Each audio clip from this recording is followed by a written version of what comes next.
सीधे रुख मुंबई का करेंगे, जहां से हमारे सहयोगी हमारे साथ में जुड़ रहे राकेश पांडे, विद्यानाथ झा, इसके अलावा रुमान उल्ला खान भी हमारे साथ में है। रुमान, ये जो रिव्यू मीटिंग हुई कितनी महत्वपूर्ण थी और ये कहा जा रहा है कि अब एनसीबी अपनी जांच का दायरा भी और भी ज्यादा बढ़ा रही है। देखिए, बिल्कुल पहले ये था कि जो जांच अब तक हुई है उसकी रिपोर्ट 3 दिन के अंदर सौंपी जाएगी, लेकिन एनसीबी चीफ को बहुत जल्दी थी, इसलिए वो अचानक से मुंबई आए और जुहू में जो तमाम दोनों टीमें हैं, मुंबई जोनल यूनिट संजीव वानखेड़े के नेतृत्व में और दिल्ली एसआईटी केपीएस मल्होत्रा के नेतृत्व में, वो जो अब तक सारी जांच हुई है, तमाम ड्रग पेडलर से लेकर आज तक जितनी भी फिल्म अभिनेत्रियों से पूछताछ हुई है, दोनों टीमों ने तमाम जानकारियां डीजी को दी। ये भी बताया कि वो संतुष्ट नहीं है सारा अली खान, श्रद्धा कपूर और दीपिका की बातचीत से। साथी रकुल प्रीत ने भी काफी सवालों के गोलमोल जवाब दिए हैं। ऐसी स्थिति में अब डीजी के सामने पूरी रिव्यू मीटिंग, जो कि बहुत लंबी चली, वो रखी गई है, जिसके बाद डीजी वापस दिल्ली लौट गए राकेश अस्थाना। अब फैसला ये होना है कि आने वाले दिनों में क्या और लोगों को सम्मन दिया जाएगा, क्या इन सबसे दोबारा पूछताछ होगी, ये सब अब एनसीबी दिल्ली से तय होगा। बिल्कुल, यानी कि अब महाराष्ट्र के अलावा अब दिल्ली से भी इस पूरे मामले को देखा जाएगा। राकेश, जिस तरह से 3 बड़ी अभिनेत्रियां तो अब रडार पर हैं, लेकिन जो रिव्यू मीटिंग हुई, जो पूछताछ हुई और जो मोबाइल जब्त किए गए, उसके जरिए कहा जाए यही मोबाइल कई राज खोलेंगे और कई और ऐसे अभिनेता और अभिनेत्रियां हैं जो अब इस घेरे में भी आएंगे।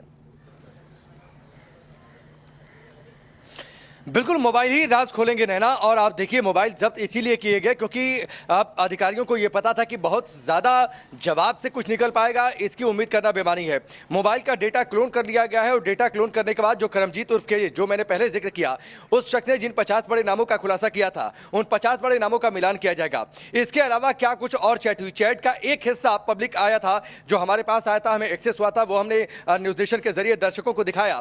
तो उसके अलावा और क्या कुछ बातें हुई, क्या सिर्फ 1-2 बार ड्रग्स की बातें हुई या फिर लगातार ये कंटिन्यूटी में? साथ ही जो व्हाट्सएप ग्रुप था जिसकी एडमिन थी दीपिका पादुकोण, जिसमें ड्रग्स के लेनदेन को लेकर बातचीत होती थी, तो आखिरकार ये बातचीत कितनी बार हुई, कितनी बार ड्रग्स के लेनदेन की बातें सामने आ गई, ये सारी बातें जानेगी। और मोबाइल टेक्नोलॉजी काफी आगे बढ़ गई है नैना, और मोबाइल से बहुत कुछ तस्वीर आने वाले दिनों में आप देखिएगा, निश्चित तौर पर कुछ चौंकाने वाले खुलासे हो सकते हैं। बिल्कुल, और भी कई बड़े चेहरे सामने आएंगे। लेकिन विद्या, जिस तरह से अब इस पूरे मामले में भी राजनीति देखने को मिल रही है, खासतौर से अभी हाल ही में पीएल पुनिया ने यहां तक आरोप लगा दिया कि जिस तरह से सीएए का विरोध कर रही थी दीपिका, ये उसका खामियाजा है, दीपिका को भुगतना पड़ रहा है और इससे भी केंद्र सरकार निशाने पर ले रही है। वहीं दूसरी तरफ शिवसेना तो बॉलीवुड में ड्रग्स की बात को लेकर जो बयानबाजी कर रही है, वो तो साफ सामने ही है। ये कहा जाए कि राजनीति भी जोरों पर है। अब ऐसे में निष्पक्ष जांच की उम्मीद कैसे की जाएगी? देखिए नैना, निष्पक्ष जांच की उम्मीद आप कर सकते हैं, क्योंकि अभी तक जिस तरीके से एनसीबी ने इस पूरे मामले की जांच को आगे बढ़ाया है, उससे यह लग रहा है कि एनसीबी अब कुछ और ऐसे नामों के बारे में सबूत जुटाने की कोशिश कर रही है, जिनके खिलाफ अगर सबूत मिलते हैं तो उनको पूछताछ के लिए बुलाया जाए, उनको गिरफ्तार किया जाए और उन पर आगे की कार्रवाई की जाए, एक्शन ली जाए, कानूनी कार्रवाई जो होती है। लेकिन उससे पहले बड़ा सवाल यह है नैना कि अगर रिया चक्रवर्ती को गिरफ्तार किया गया, रिया चक्रवर्ती को जेल भेजा गया, न्यायिक हिरासत में भेजा गया, तो फिर दीपिका पादुकोण के खिलाफ इस तरह की कार्रवाई क्यों नहीं हुई? क्योंकि सबसे बड़ा सवाल यही है कि दीपिका पादुकोण के खिलाफ जिस तरह की बातें सामने आई थी, जो मैसेज सामने आए थे, जो चैट सामने आए थे, दीपिका पादुकोण से जो पूछताछ हुई उसमें उन्होंने ठीक से जवाब नहीं दिया, संतुष्ट नहीं हुई एनसीबी उनकी बातों से। तो फिर ऐसे में सवाल उठता है कि आखिर दीपिका पादुकोण को फिर से यहां पूछताछ के लिए एनसीबी ने क्यों नहीं बुलाया? सवाल यह भी उठता है कि दीपिका पादुकोण को क्यों रिया चक्रवर्ती की तरह जेल या न्यायिक हिरासत में नहीं भेजा जा सकता है? सवाल यह भी उठता है कि आखिर रिया चक्रवर्ती ने बहुत सारे नामों का खुलासा किया और उन्हीं नामों के खुलासे के बाद कई सारे लोगों को पूछताछ के लिए बुलाया गया। अब एक बड़ी बात यह है कि दीपिका पादुकोण का जो चैट रिसीव हुआ था, जो प्राप्त हुआ था, मिला था, उस चैट के हिसाब से और उस व्हाट्सएप ग्रुप के हिसाब से दीपिका पादुकोण उसकी टीम लीडर थी, यानी कि एडमिन थी। इसका मतलब यह कि दीपिका पादुकोण उस ग्रुप में जितने भी लोग थे उन सभी लोगों के बारे में जानती हैं। और अगर इस तरह का कोई ग्रुप था जहां पर खुल्लम खुल्ला माल की बात हो रही है, आप कितना ही छुपा लें, आप कितना ही मना कर लें, आप कह लें कि वो माल का मतलब एक सिगरेट रोल होता है जिसके बारे में वो बात कर रही थी, लेकिन पूरी दुनिया जानती है और सब जानते हैं और एनसीबी भी जानती है कि वो माल का मतलब क्या है। ऐसे में सवाल ये उठता है कि दीपिका पादुकोण को आखिर दोबारा पूछताछ के लिए क्यों नहीं बुलाया गया?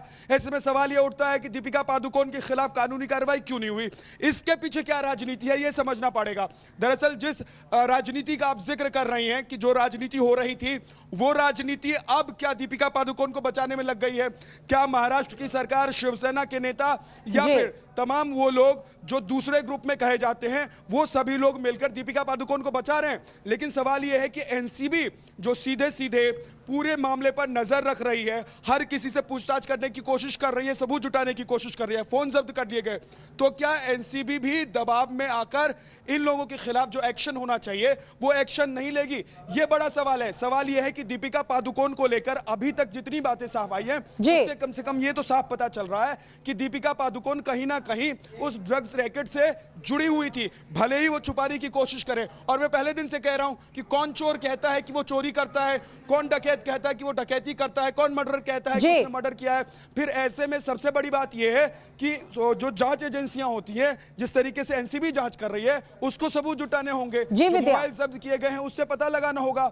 और इसके अलावा यह भी पता करना होगा कि जिन पार्टियों का जिक्र बार बार, चाहे करण जौहर की पार्टी का जिक्र होता है या फिर बॉलीवुड की दूसरी पार्टियों का जिक्र होता है, तो क्या उन पार्टियों में दीपिका पादुकोण जाती थी और वहां पर ड्रग्स कंज्यूम किए जाते थे? अगर ड्रग्स कंज्यूम किए जाते थे तो उसमें कौन कौन था? अब दीपिका पादुकोण अगर खुलासा करेंगी, अगर दीपिका पादुकोण नाम लेंगी, तो बड़े बड़े लोगों के नाम से पर्दा उठ जाएगा। और इसीलिए दीपिका पादुकोण पहले दिन आई, उन्होंने ज्यादा कुछ नहीं बताया। खुद एनसीबी कहती है कि वो संतुष्ट नहीं है। तो दीपिका की मुश्किलें बढ़ती हुई नजर आ रही हैं, क्योंकि एनसीबी ने जिस तरह से दीपिका पादुकोण से पूछताछ की, अब ये कहा जा रहा है कि एनसीबी दीपिका के जवाब से संतुष्ट नहीं है। बताया यह भी जा रहा है कि करिश्मा से जो व्हाट्सएप चैट हुई, उसमें जो हैश वाली बात दीपिका के लिए अब हथकड़ी का सबब बन सकती है। सवाल यही कि क्या अब दीपिका की गिरफ्तारी होगी, क्योंकि जिस तरह से जो सवाल पूछे गए वो अब दीपिका के मोबाइल उसका जवाब देंगे। अब ये जो हैश का जिक्र, माल का जिक्र जो किया गया, वही दीपिका की मुश्किलें बढ़ाएगा। हैश वाले सवाल पर दीपिका ने चुप्पी साध ली। जब एनसीबी ने पूछा कि आपने हैश की बात कही, तो दीपिका के पास में कोई जवाब नहीं था। चैट में हैश मंगवाने की बात कही गई थी, उसका जिक्र किया गया था। चैट में दीपिका ने हैश मांगी थी। करिश्मा से जो चैट, उनकी मैनेजर है करिश्मा, उनसे जब बात की गई तो उसने सीधे सीधे पूछा था हैश की बात। लेकिन जब यही सवाल दीपिका पादुकोण से पूछा गया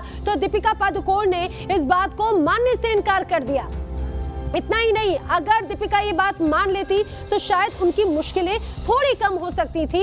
लेकिन अब यही बात जिस तरह से दीपिका ने नकारा, वो उनकी मुश्किल बढ़ाएगा। दरअसल चैट में हैश का मतलब हशीश था, ये सूत्रों के हवाले से जानकारी मिल रही है। और अगर ये बात सही साबित हो जाती है कि दीपिका हशीश लेती हैं, तो हशीश लेने पर दीपिका को 1 साल तक की सजा भोगनी पड़ सकती है।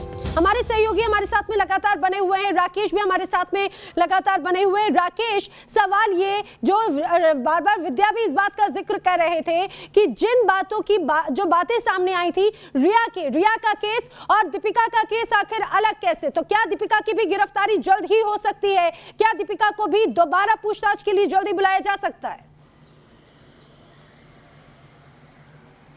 देखिए, परिस्थितियां तो दोनों एक जैसी हैं, रिया चक्रवर्ती की या फिर नैना दीपिका पादुकोण की। ये बात जिस दिन दीपिका पादुकोण की पेशी हो रही थी, उस दिन परसों ही इस बात को लेकर लगातार ये सवाल पूछे जा रहे थे कि क्या जो परिस्थितियां हैं, क्योंकि पहले चैट की बातचीत रिया चक्रवर्ती के भी केस में सामने आ गई, दीपिका पादुकोण के भी केस में सामने आ गई। रोमान ने सिलसिलेवार तरीके से बताया कि कैसे परिस्थितियां एक जैसी हैं। तो सवाल तो यही उठता है कि क्या दीपिका पादुकोण को गिरफ्तार किया जा सकता है रिया चक्रवर्ती की तरह? अगर वो बहुत सीधे साधे जवाब नहीं देती हैं तो क्या उन्हें जुडिशियल कस्टडी में भेजा जा सकता है, या एनसीबी अपने पास कस्टडी मांग सकती है ताकि वो आगे पूछताछ करे?